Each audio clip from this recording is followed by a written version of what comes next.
All right, so now we are in our main topic. We're going to be talking about Marvel's first Marvel special presentation, uh, Werewolf by Night. So uh, full spoilers for that. You have been warned. We're going to be spoiling the heck out of it. All right, do we think? What do we think about this? I had a howling good time. Yes. I was like, rotting good time. I am someone who I will like anything if it's good, right? But I have specific things that my niches. I really like horror. I really like sci-fi. I like fantasy, but like it's a little bit under. But so like when you give me really good science fiction or really good horror, I'm really a big fan. When Marvel is able to do it, I'm really a big fan. And what they gave me with this presentation is absolutely one of my favorite things they've ever made. I don't know if it'd be better or worse if it was longer. I know I just wanted to watch more because I was so in love with everything that was happening on screen. I am infatuated with this. I'm sure it's got problems. I don't know if we'll talk about them. Maybe. I didn't see them. I think it's incredible. Love it. That's me. Sparks Ben. Ben. Someone go. I absolutely loved it. You did? Yes. I absolutely loved it. Part of me, when I was enthralled with the story, I honestly think the length is perfect. It was very concise. I loved the style of it. I loved how it was in black and white. I loved how the only red you saw was from the bloodstone. Everything about it, to me, I was like, this was a great Halloween one shot. The whole time I'm watching this is a perfect Marvel Studios Halloween one shot. And as of right now, I have zero negatives. I have nothing bad to say about it. I had an absolute blast, and that's all I'm gonna say. I'm so glad. Sparks? You're not as horror centric as us. So like, I'm really glad you enjoyed it. Sparks? Yeah, I mean, I don't think anybody's surprised that I loved it. Me who regularly watches the classic Universal monster films, how could I not? I think it's the right length. Kind of bouncing off what Gail's saying, wishing it was long. I get that. Like, not that I wouldn't want more of it. I do. But I don't think it needed to be for this first outing. What I care about more is that they fully committed to doing the thing they were doing, which is something that the MCU has not been great about. And here they were like, no, we're doing the fact that this whole thing is in black and white, the fact that they committed to the genre of it, the fact that they committed to the violence of it, the horror of it. Like, this just felt good because it felt free of the constraints of this is yet another project where I didn't feel like they were trying to be for everybody. 100%. And I don't care who they left behind. Absolutely. That's a good point. Absolutely. I loved it. Yes. One of my favorite of the MCU, probably in my top 5, if I'm thinking about it. Hell yeah, baby. Though that top 5 is getting crowded as hell. Mm-hmm. I love how, first off, we talked a little bit about this in She-Hulk, how She-Hulk is very confident in what it wants to do, and very much Giacchino is very confident in what he wants to do in this. And it is a confidence that I should have suspected could come from him, because I've championed him as a director since I watched his Star Trek short film. I said a lot about it on Twitter. It's great, but that is so confident of an animated project that I should have realized that man knows what he wants to do, has an eye for it, and I was blown away. I adore this. This is incredible. Yeah, it's definitely, again, going back to like old school like horror movies, like even just like silent movies, like the score and the music is so important to it. Mm-hmm. Yeah. Especially the older movies and stuff. So like the fact that you have not just like a brilliant composer, but the guy he's composing it for the thing he's directing. Right. I was in love with it in the first 15 seconds when the Marvel Studios thing got a slash through it and it turned old school. I was like, come on, bro, give me a break. And it helps that Giacchino. Sorry, real quick, it helps that Giacchino has composed that Marvel Studios logo intro, so he's able to play with it. He's playing with his own intro. It's really cool. Sorry, Ben, go ahead. No, I was just about to kind of echo what Ryan said, because the second the Marvel Studios logo was going, you get that really cool special presentation thing, and then the slash, and it goes into black and white. And the second it went to black and white, I'm like, oh, I know I'm in for the good time. Also, I'm in for a Marvel Universal style monster flick, and I'm here for it. Moon Knight back in the logo. Thank you, Mark. Thank you, Mark. That's true. Thank you.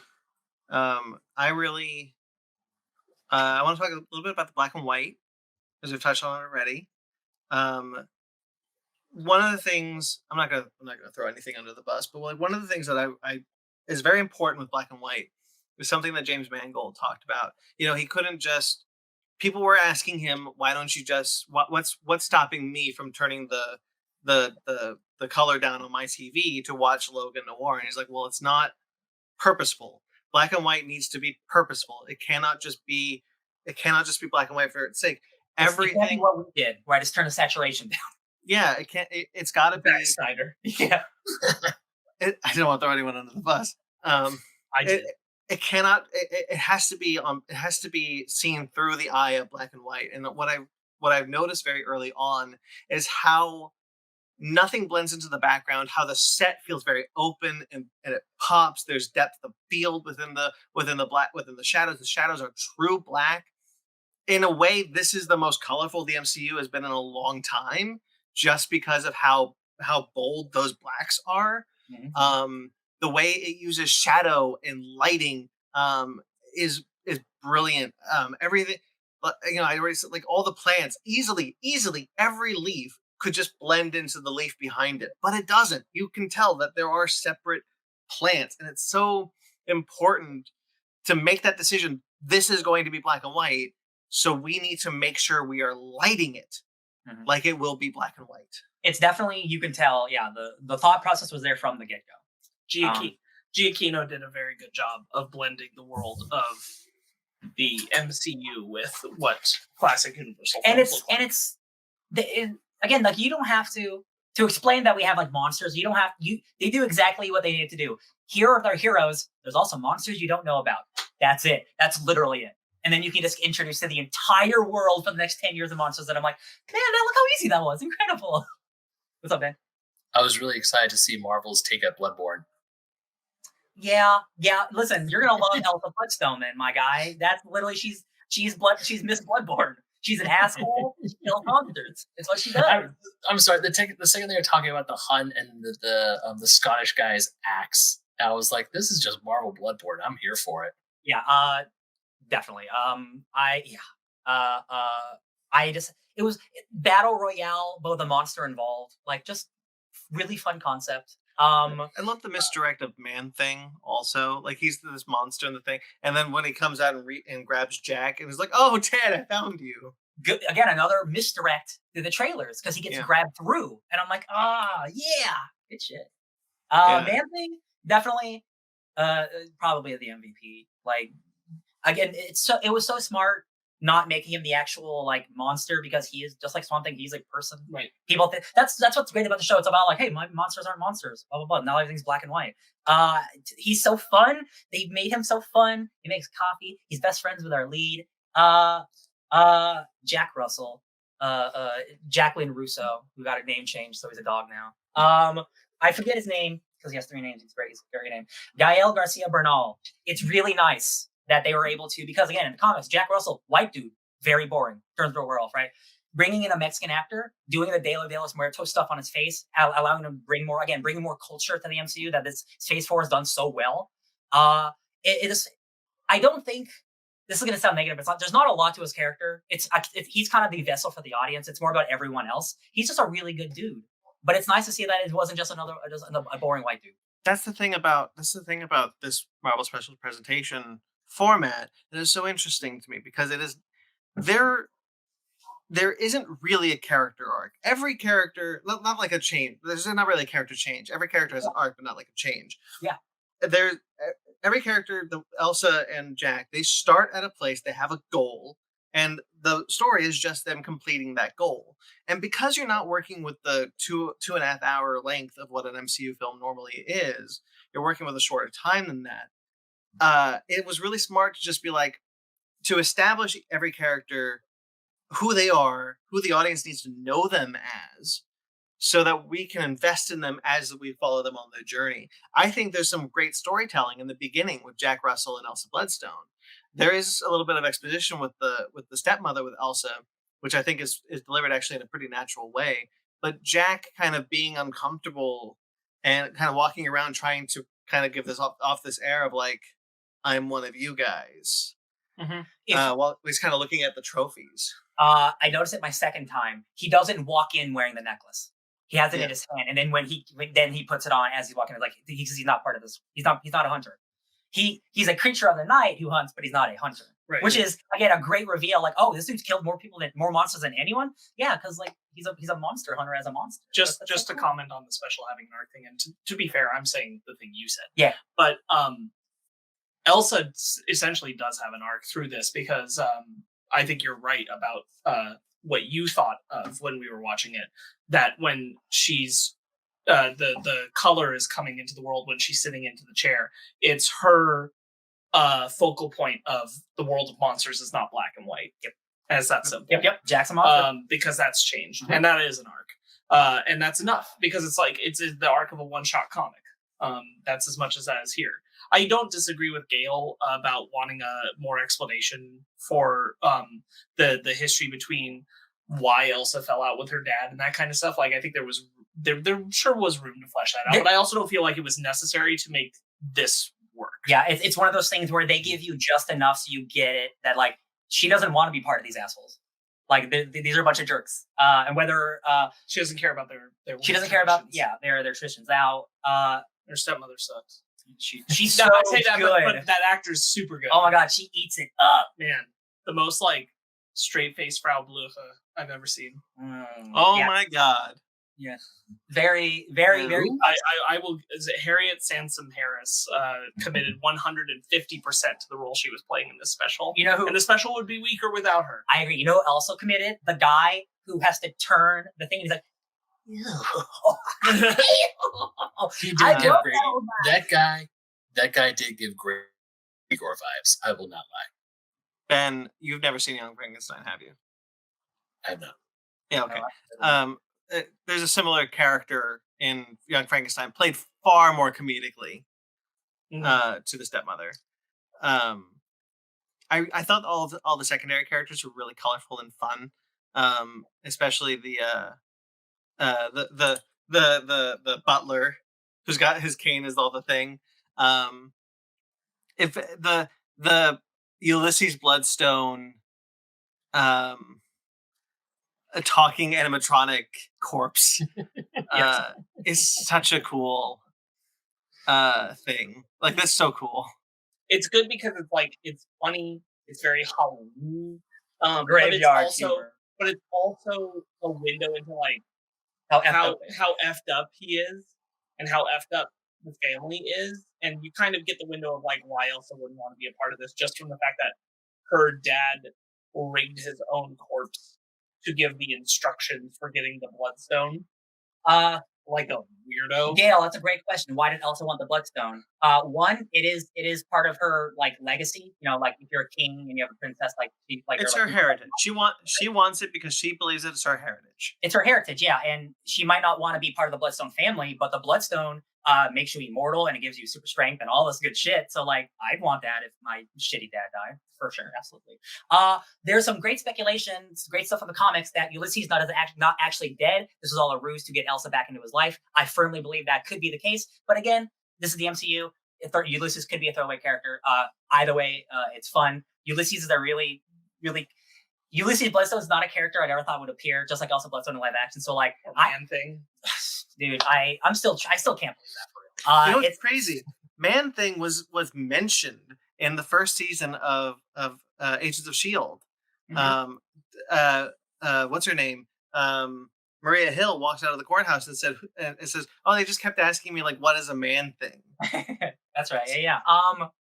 Gosh, it's taken that long to finally get Man Thing in the MCU. We had his wife in the MCU before him because she's in Iron Man 3. That's right. That's definitely, they did not think about the future. No, she can't show up again. She's dead and she's the botanist, right? No, she's the evil like lady who she fights Tony Stark in a bar or something. Yeah. That's his wife. Random ass character. Yeah. God. Yeah. So Man-Thing showing up and him not using his teleportation nexus to reality powers probably means we're at an early or we're at a stage that shit doesn't happen yet, which is exciting because just like Man-Thing, his origin, like he's just like a man monster, and then slowly he gets the powers of the cosmos and all this crazy shit. It's this 1 hour special opened the doors for so much shit that was just inconceivable in my brain as ever being alive. Like again, this is one of those like it happens every couple months. Like the Thunderbolts is a real thing. Like the Midnight Suns are going to happen. Like Elsa Bloodstone is a redheaded monster hunter from obscure comics nobody reads. Like it just feels incredible. And when this thing happens, everybody on the internet and the world loves her. So now Elsa Bloodstone is going to become a household name, which means in the comics she'll get a bigger bump. And it's just like it's the MCU cycle that I like when they do take the obscure characters and they do good shit with them. Because again, every character has merit. Elsa rules. She's such a bitch. You talked a bit about Man-Thing's powers. I want to talk about the brutality of this special. I was very pleasantly surprised how bloody it was. Admittedly, it's black and white blood, but it's good. It's good chunky. use of what? It's chunky. It's chunky. It's good use of it. There's the guy he gets his arm cut off, and then when he's flipped over, you see the blood trail from the arm. Mm-hmm. And then my favorite sequence is when the werewolf, when Jack gets out and we see him in the hallway as the door is closing, and so the light keeps changing, keeps like getting less and less, and he's fighting the dudes. And it's just the long shot zoom in, brilliant. And as the blood like splatters the camera, I love that. I love that. I definitely think that they were able to get away with the rated R because the black and white, because like they're straight up a sword goes in someone's head. Mm-hmm. That's more than one person. That's so brutal. That's rated R Northman brutal. Even Man-Thing's powers when he's like vaporizing people and people are like, ah! Phosphorus acid. God, it's brilliant. He's basically like he's a swamp ghost rider. He kills you. He senses your fear and then he burns you alive. And we read a cool comic that goes in like, what if everybody's afraid? That's scary. And I really like the ending when Jack runs away, and then because Jack showed up to save Man-Thing, and then he got captured, and so Man-Thing came to save him, but he had already left, and so Elsa's just he went that way. He's just like, oh, okay, thanks. It's obviously we know who the Werewolf by Night is, but like there are going to be regular people who tune in the show not knowing who the werewolf is, not knowing Werewolf by Night. So when Jack touches the Bloodstone and he gets shocked back, I think that will surprise some people, some regular people, and I think that's really cool because they don't give you until he's close to transforming, when he starts scratching himself like a dog. You don't get any indication really that he's a monster. And I'm like, that's so fun. Like that is a fun like. You were with the monster. I think at a certain point you might just assume because you're like, well, somebody's a werewolf. Yes, of course, but like they don't. It's not like because everybody else is a hunter. Yes, and they're not immediately shoving it in your face. Yeah. You can narrow it down to who it is, but they don't throw it in your face. No, I get you. I get you. The one of my favorite uses of the Bloodstone being the only thing in color is when she's using it to like attack Jack, and so like you see the red electricity sparks come out of the Bloodstone, and as they hit Jack, they turn into black and white. Mm-hmm. Yeah, I thought that was brilliant. I really like the fact that the Bloodstone is the only thing. Another thing I really like is when Jack has escaped and he's up on the trophies, and you just see his eyes out of the corner of the brilliant. Yeah, some of my favorite like eye visuals or whatever. Like you got Blade Runner, they do like the crazy eye things, and then like Midnight Mass, a lot of vampire stuff. You do like the eyes and stuff, and like that is so spooky. We saw it in Trick or Treat with the dog. Yeah, that was pretty spooky too. Yeah, really good werewolf. Oh, y'all, the fact that it's just a dude in a suit and it's not like CGI. Oh my god, it's a great modern evolution of the original Wolfman. That's just a Wolfman. It's crazier that he's just a Wolfman instead of CGI, because that's the world we live in where like it's just easier to make everything CGI. And I'm like, nah, man, they put that guy in a makeup chair for 6 hours. There's even a practical Man-Thing. There is moments in the special where Man-Thing is CG, but they built a practical Man-Thing for that movie. They did. He is CG a lot of the time, 100%. But having a practical guy on set definitely helps with the visual artists, with the actors and everyone. Like, well, real good. Even so, when like I think where it really works, and this is a small moment, but it really sells the realism of Man Thing. When he first grabs Jack out from, that's a practical Man Thing hand that the actor who plays Jack is interacting with, and then he's interacting with a real Man Thing face. It's small, but it really helps the audience not be so jarred by the fact that the next time we see him as CG, we now already believe it to be a real thing. Yes, there is an interview out. They digitally replaced a lot of it, just like a lot of, unfortunately, like as good as the suit looks, like it didn't work with the lighting and stuff like that. So a lot of it, there is a suit there. It is CGI enhanced, just like Moon Knight. But it looks so much better than Moon Knight. I think because it's black and white too. That helps. Right. The black and white does help. Yeah. Yeah. I love the trumpet that plays fire. So much good culty shit. Yeah. That fire. I thought those were fire bagpipes, but nope, just a big ass or not a trombone, a tuba or something. I don't know. That big brass instrument that spews fire. Yeah, that's like the call of the hunters, like because you hear it in the background when every time a hunter enters. Yeah, Michael Giacchino, man, like I know he directed like a Star Trek short, but like this is a live action feature, and like they are different things, and like there's a lot of more on-set stuff. He's worked in the industry so long. I think he's got a hold on all of it. He's like, no, I got it. I can make the music. I can make a show. I'll do all of it. Like, yeah, Giacchino. Yeah, I hope he does more. I want him to do more. Giacchino is the path that we talk about a lot. The one that can, like, the one that starts in indie and goes to make blockbusters, but you have that one in between. You're right. Animation and live action are two different beasts, but the fact that he went from a great animated episode to a great live action episode, he could easily go to directing a feature length film for whomever, Marvel, whoever, and I believe it would be great. Absolutely, yeah, I agree. I'm just so thrilled that like Marvel, Marvel's taking a risk with Ant-Man, with Guardians of the Galaxy. They are taking a risk making a black and white Wolfman movie. for real. This is like, the Wolfman exists in other things. It's not like Iron Man exists in other things. Like Wolfman werewolves exist forever. But like Marvel has their own Wolfman now before the Fantastic Four are here. That's stupid. What a world do we live in? That there's no X-Men, but we got a werewolf. And Man-Thing. I could not be happier with this. Like truly. Just like, you know, sometimes we get something that's like, oh, that could have been better, but like then they get something like this and you're like, you know what? You won this year. You got this. Hell yeah. Should we rate it? Do you think that's a vampire on the wall that he refers to? Yes. Yeah. 100%. Do you think a specific vampire? It can't be Dracula. Well, I figured that. Yeah. It's definitely. It is. So we definitely see in the Bloodstone. I guess I'm not asking the question correctly. Sorry. Do you think this is going to be the MCU visual interpretation of vampires going forward when we get like Blade and stuff? Yeah. Okay. Yeah. 100%. At least the old school versions. They might be modern, just like things stuff, but like that is like the monster look of it. Yeah. We see Sasquatch and we see a Bigfoot. Ulysses Bloodstone murdered Bigfoot, and we see his face just up there. There's a Sasquatch, not the same Sasquatch who's friends with the Hulk, I hope, because that's a real person. That's a human being who transforms. Love it, man. Yeah.